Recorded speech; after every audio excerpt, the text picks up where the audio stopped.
Evangelho de João, capítulo 15.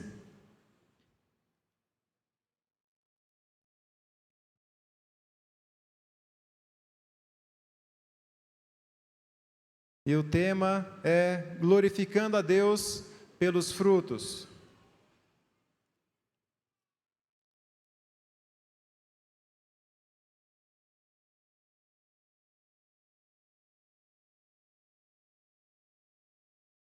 Agradeço a Deus porque Ele fala, aquele que deixa tudo e vai, o Senhor dá 100 vezes mais, né?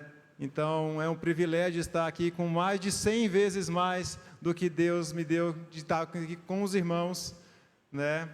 E eu quero em outro momento poder dizer que bênção foi esse encontro, né, com o pastor Fábio, né, e também os irmãos da minha vida no momento muito difícil. E talvez ele nem imagine o tamanho que foi ele ir na minha casa e nem me achar. Mas assim mesmo Deus trouxe conforto ao meu coração e paz. E eu quero abrir a Bíblia, ler com vocês os versos de 1 a 11 do capítulo 15. Acompanhem comigo na sua Bíblia. Jesus disse, que Jesus está dizendo, né? Eu sou a videira verdadeira e o meu Pai é o lavrador. Todo ramo que, estando em mim, não der fruto, Ele corta, e todo aquele que dá fruto, Ele limpa para que produza mais fruto ainda. Vocês já estão limpos por causa da palavra que lhes tenho falado. Permaneçam em mim e eu permanecerei em vocês. Como o ramo não pode produzir fruto de si mesmo, se não permanecer na videira, assim vocês não podem dar fruto, se não permanecerem em mim. Eu sou a videira, vocês são os ramos.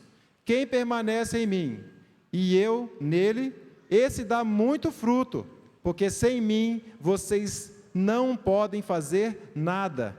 Se alguém não permanecer em mim, serão lançados fora, a semelhança do ramo, e secará, e o apanham, lançam no fogo e o queimam. Se permanecerem em mim, e as minhas palavras permanecerem em vocês, pedirão o que quiserem, e lhes será feito.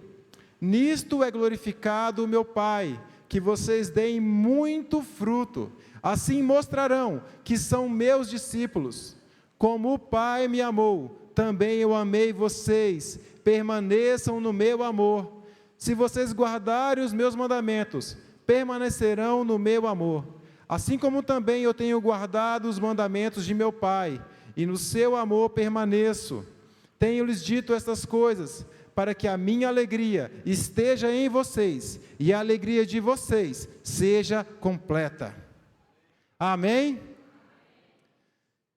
Coisa maravilhosa é Jesus. Jesus aqui, Ele usa os exemplos da vida cotidiana do homem para poder explicar as coisas celestiais. Era muito difícil para João, qualquer discípulo, qualquer homem, poder entender as coisas celestiais, poder entender as coisas espirituais, sendo que eles nunca tiveram ao lado de Deus Pai, assim como Jesus, que foi o Verbo encarnado, como nós vemos no primeiro capítulo de João. Então, o homem não consegue nem imaginar as coisas de Deus. Então, Jesus conta uma história, faz uma comparação, para mostrar para o homem quais são as coisas de Deus, para que o homem possa imaginar as coisas de Deus. Então, por isso, Jesus usa aqui a videira, né? A videira que é o pé de uva. E quando tem bastante pé de uva junto, se chama parreira, né? E eu tive o privilégio, desde pequeno, quando fui para o Paraná, trabalhar com o meu pai na parreira de uva, né? Foi muito interessante quando eu li a primeira vez na minha vida esse versículo, e eu pude imaginar tudo que Jesus estava contando. Por quê? Porque eu trabalhei na uva. Então, eu pude entender isso melhor. E Jesus também, ele usou outros exemplos. Ele falou: eu sou o caminho, a verdade e a vida. Ele falou: eu sou o bom pastor. Ele falou: eu sou a porta. Ele falou: eu sou o pão vivo. Ele falou: eu sou a luz. E agora ele diz: eu sou a videira verdadeira. Por que Jesus está dizendo: eu sou a videira verdadeira? Porque ele precisou usar a palavra verdadeiro. Porque Israel era para ser a videira que anunciaria a todas as nações a palavra de Deus. Porém, eles falharam. A gente pode olhar isso lá em Isaías capítulo 5. E por isso Jesus chega nesse momento e diz: eu sou a videira verdadeira. E assim, aquelas pessoas agora podiam entender o que Jesus estava querendo dizer através do exemplo da videira. Então, no versículo 1, ele diz: eu sou a videira verdadeira, e o meu Pai é o lavrador. Então, Jesus está dizendo que ele é a videira. Esse pé de uva, a videira, tem as suas raízes, que sugam o nutriente da terra, que é o ramo central. E ele fala: eu sou a videira verdadeira, o meu Pai é o lavrador, o meu Pai é aquele que cuida da videira. Versículo 2: todo ramo que estando em mim não der fruto, ele corta, e todo aquele que dá fruto, ele limpa, para que possa produzir mais fruto ainda. Então aqui, ele está falando que os ramos somos nós, e nós estamos conectados na videira.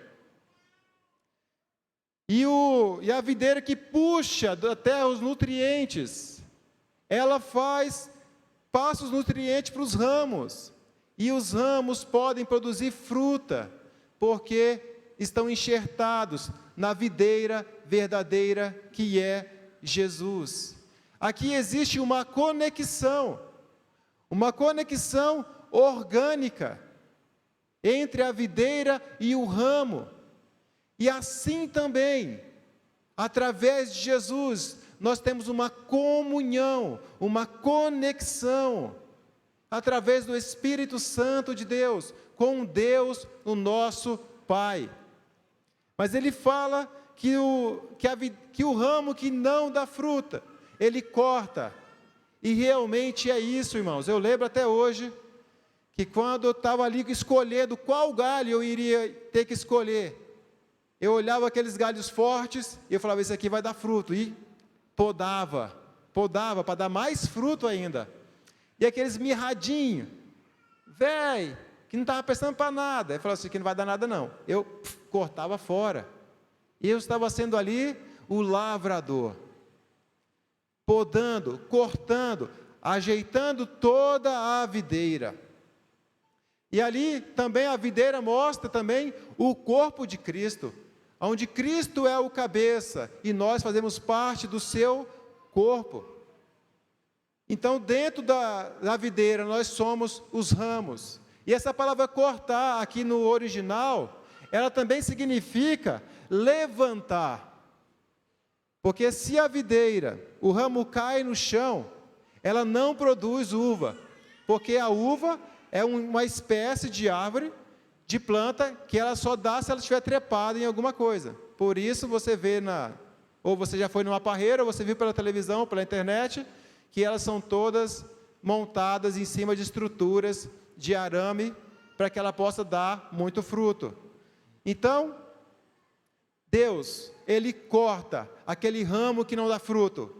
E se o ramo estiver caído, Ele levanta, amarra e corta, para que possa dar mais fruto. Então, nós somos os ramos. Existem ramos que não dão frutos, e eles são cortados. Existem ramos que estão caídos, mas Deus levanta. Ele é o lavrador, é Ele quem cuida, e aquele que dá fruta, Ele poda, para que possa dar mais fruto ainda. E aqueles que estão caídos, eu gostaria de compartilhar uma palavra com vocês, que está em Hebreus. Hebreus capítulo 12.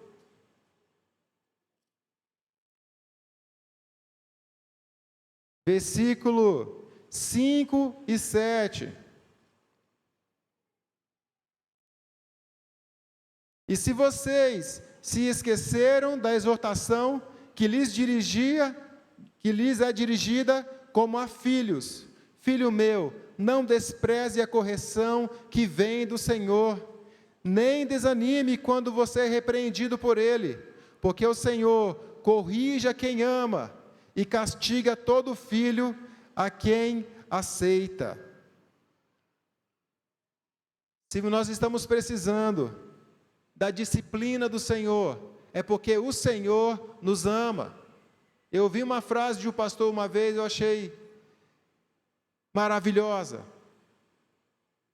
E ele falou assim: irmão, se descobriram o seu pecado, agradeça a Deus, porque deu tempo de você, antes de morrer, se arrepender do que você estava fazendo. Arrependimento, poda, significa novamente produzir, mas viver no pecado, o ramo seca, e quando ele seca, ele é cortado. Então é melhor nós recebemos a disciplina do Senhor, porque Deus só disciplina a quem Ele ama. Eu sempre falo isso para meus filhos, quando estou disciplinando ele. Você está vendo o papai te disciplinando? Tá, eu estou fazendo isso porque eu amo você, meu filho. Você queria que eu deixasse você solto por aí, fazendo o que você quisesse, a sua própria vontade? E ele olha para mim e fala: não, papai, eu não queria ser assim não. Por isso o papai está te disciplinando. E assim, Deus, o nosso Pai, nos disciplina, porque Ele nos ama. Aceite a disciplina que vem do Senhor. Amém? Vamos voltar no nosso texto de João, capítulo 15.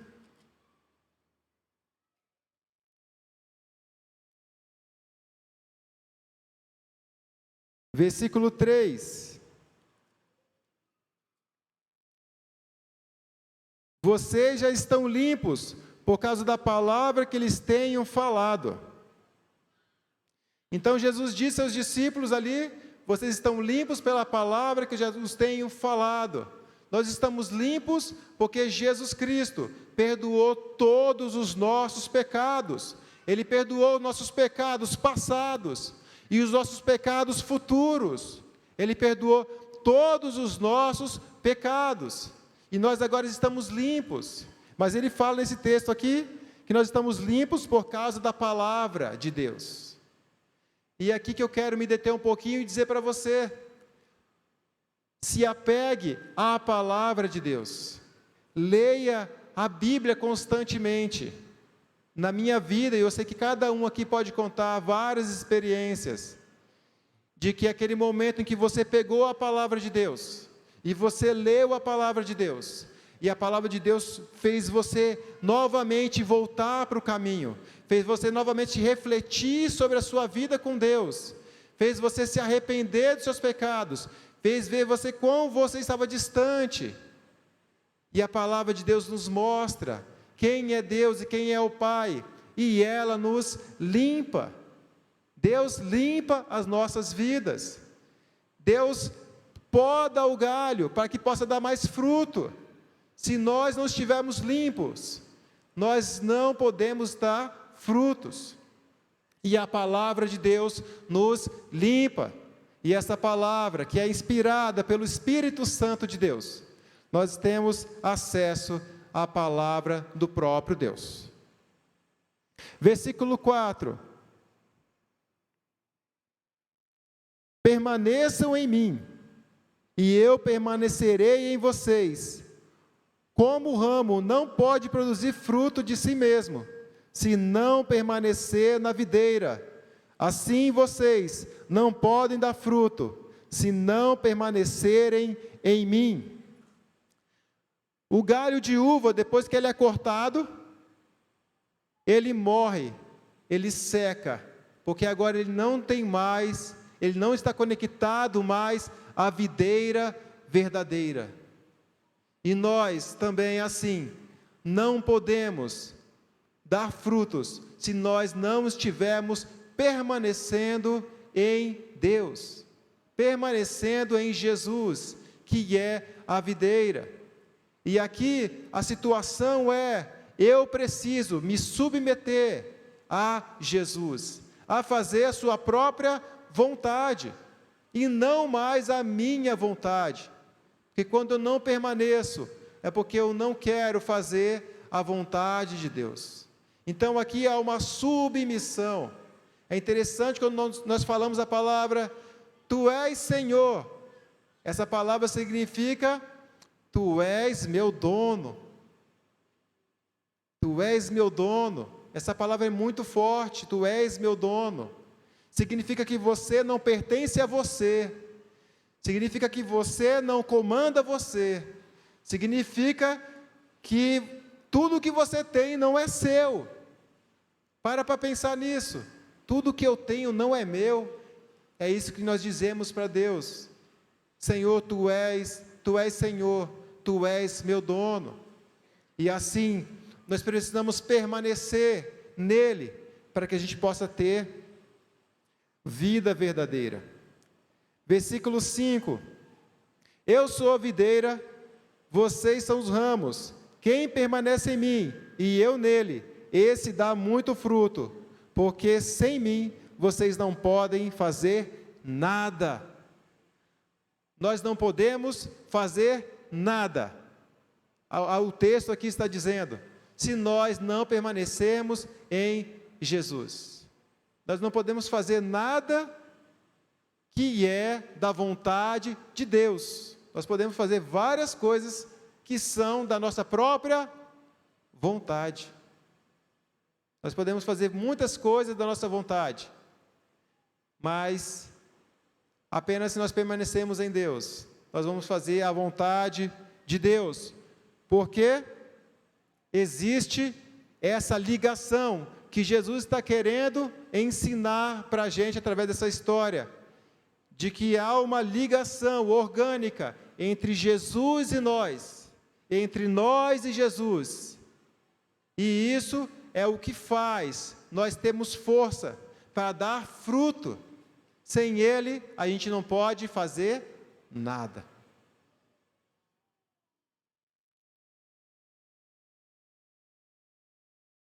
Versículo 6.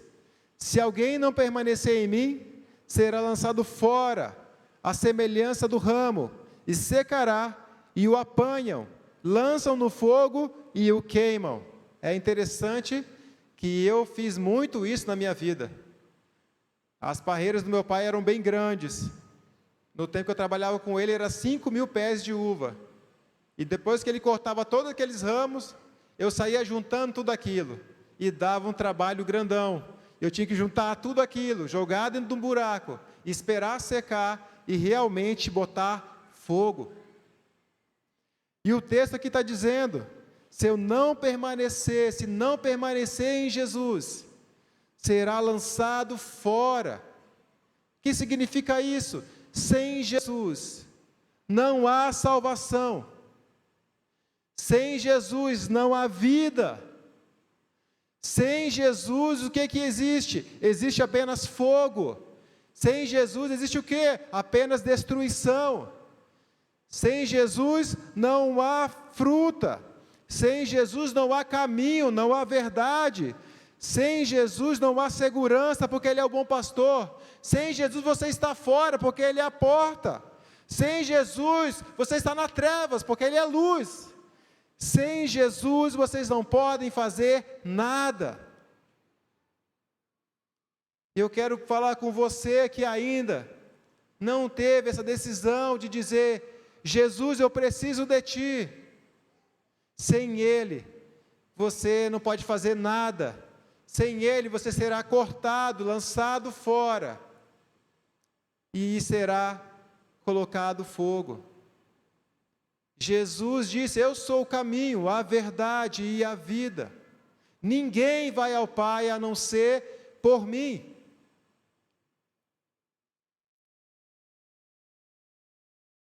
Versículo 7.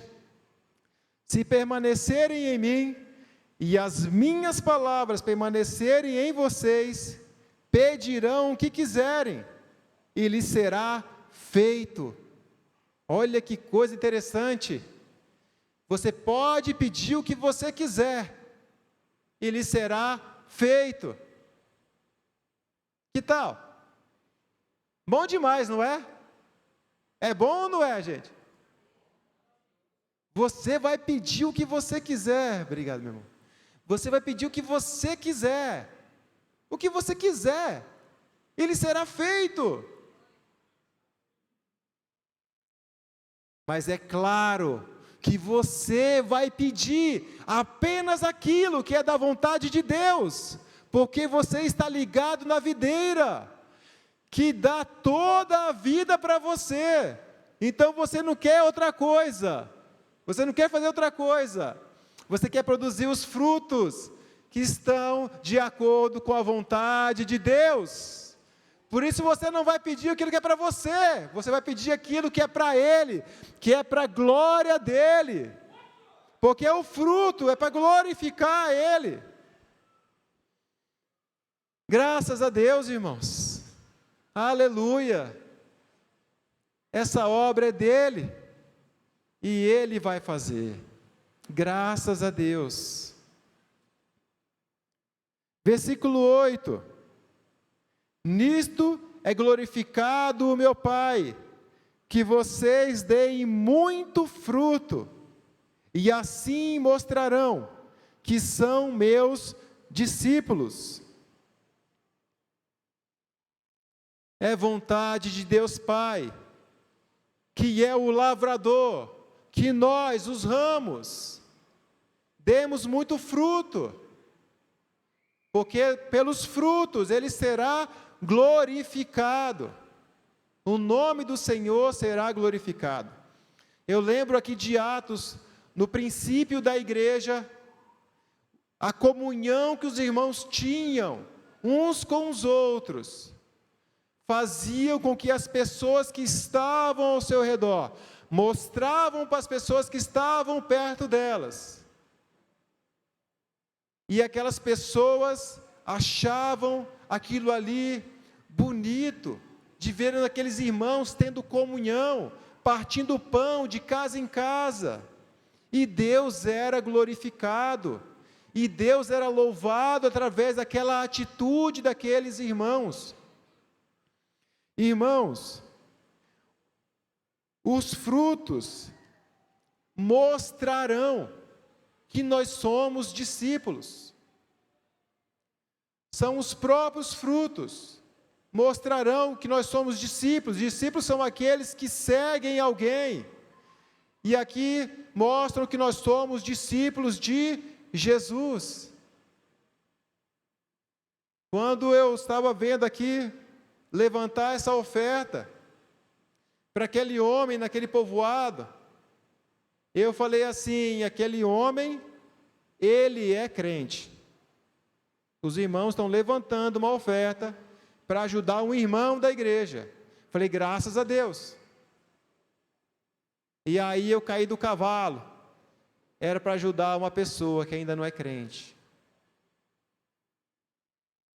Irmãos, os frutos vão mostrar que vocês são discípulos do Senhor Jesus. Aquele homem, quando receber aquele dinheiro, ele vai falar assim: esse dinheiro, para mim, mas eu não sou crente. Vocês estão ainda construindo a igreja. Ele está vendo que está faltando coisa para a igreja lá, vocês estão construindo a igreja. Ele falou assim: e eles deram dinheiro para mim. Isso vai mostrar que vocês são discípulos.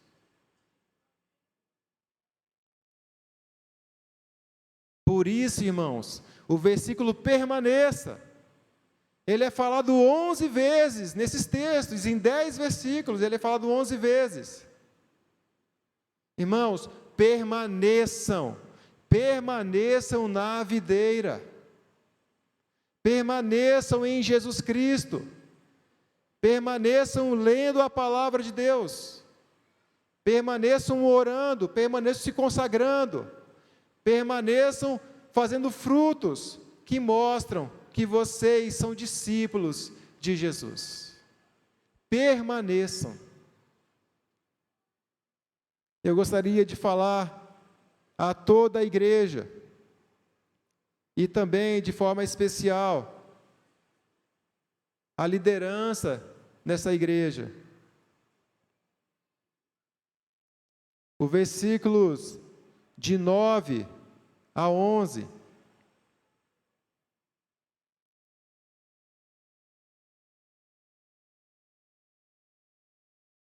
Gostaria que os irmãos que são liderança na igreja levantassem a mão assim, só para eu olhar. Amém. Graças a Deus pela vida de vocês. Irmãos, e toda a igreja, escutem essa palavra. Como o Pai me amou, também eu amei vocês. Permaneçam no meu amor. Se vocês guardarem os meus mandamentos, permanecerão no meu amor. Assim como também eu tenho guardado os mandamentos de meu Pai, e no seu amor permaneço. Tenho-lhes dito essas coisas para que a minha alegria esteja em vocês, e a alegria de vocês seja completa. Oh Deus, bom, louvado é teu nome, Deus. Permaneçam, irmãos, líderes da igreja, permaneçam, a alegria será completa, não vai faltar nada da alegria. Eu tive o privilégio de Deus, de ser chamado para morar lá no povoado do Sítio dos Arrudas. Sair lá do Paraná e chegar ali dentro daquele sertão, que é totalmente diferente de onde eu moro. E o meu pai trabalhando, sou o filho único homem, tenho 2 irmãs mais velhas, e eu sei o quanto meu pai precisa de mim. E o missionário disse: mas faça a vontade de Deus, Deus vai cuidar da sua família. E eu não pude nem sair, irmãos. Eu estava voltando de São Luís, e Deus falou para mim: desce do carro, fica aqui. E eu falei: Deus, você está de brincadeira, né?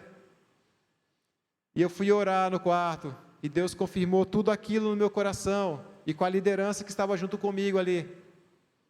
E quando eu liguei para meu pai, eu falei assim: pai, meu pai ainda não é cristão. E eu falei: eu tenho certeza que meu pai não vai falar assim: filho, isso é loucura, vem para casa, eu preciso de você. Você sabe que eu preciso de você para trabalhar. E aí eu falei: pai, Deus está mandando eu ficar aqui no Maranhão, pai. Meu pai falou: tudo bem, quando você vier, traz dois tambaqui para mim bem grande. Eu falei: meu Deus do céu, é Deus nesse negócio mesmo. E eu já estou 11 anos ali, conheci a minha esposa, que chegou antes de mim, solteira, mulher guerreira e batalhadora. E nesses 12 anos juntos ali, nossos 4 filhos, que aí já dá para ver, os frutos de Deus aí já é visível. Graças a Deus. Mas poder estar nesses 12 anos ali dentro do sertão, e poder ver tudo que eu vi, todas as coisas que Deus fez, foram nada no mundo, nada no Paraná, nada em nenhum lugar poderia me deixar tão alegre e satisfeito de ver tudo que Deus fez. Tudo que Ele fez, não foi eu que fiz, foi Ele. porque Ele é o lavrador, Ele me podou, Ele me deu vida, Ele me deu nutrientes para que eu pudesse permanecer ali, e assim dar fruto, que glorifica o nome dEle. Irmãos, são 43 anos, eu estou 12 só, tenho 37 anos, vocês têm 47 anos só de fundação, e eu imagino, nesse pouquinho de vida que eu tenho, tantas lutas que eu já passei, e eu imagino o tanto de luta que vocês passaram, e têm permanecido, e por isso eu quero dizer uma palavra final para vocês: permaneçam, continuem permanecendo na videira. Quando sair daqui, diga: obrigado, Senhor Deus, pelos 43 anos, porque foi o Senhor que nos sustentaram até aqui. Senhor, nos dá a graça, nos dá a força, nos poda, nos disciplina, nos ensina para mais os outros anos que terão pela frente, para que a gente possa continuar permanecendo no Senhor. Não vá confiado na sua experiência, na sua força, na sua inteligência, mas continue permanecendo na videira e recebendo dele a graça para poder fazer a sua vontade. E assim, irmãos, nós receberemos uma alegria completa. Eu sei que a liderança aqui, as pessoas que estavam aqui desde o começo, quando olham para cá e vê tantas pessoas, vê esse templo, vê jovens louvando aqui, crianças dançando aqui, isso foi da vontade de Deus, e daquele começo, lá atrás, que vocês olham hoje e falam assim: obrigado, Senhor, mas tudo isso foi porque vocês permaneceram. Louvado seja o nome do Senhor, pela vida de vocês, que o Senhor Deus os abençoe, e continue conduzindo, cada vez mais Ele, para que os frutos que vocês derem, possam glorificar o nome de Deus. Amém? Amém. Deus abençoe, irmãos. É um privilégio estar aqui com vocês nessa noite. Eu não sei quantos poderão estar amanhã de manhã, mas eu queria falar com pessoas específicas agora. Se você tem um chamado missionário, e você ainda não sabe sobre esse chamado, você ainda não sabe sobre vocação, você não sabe como dar uma resposta a esse chamado, amanhã de manhã nós teremos um estudo da palavra de Deus sobre isso, e você pode vir e tirar todas as suas dúvidas sobre uma vocação missionária, tá bom? E todos os irmãos, é claro, estão convidados a vir também ouvir a palavra de Deus, o ensino da palavra de Deus. Então, mais uma vez, obrigado, que Deus continue abençoando vocês.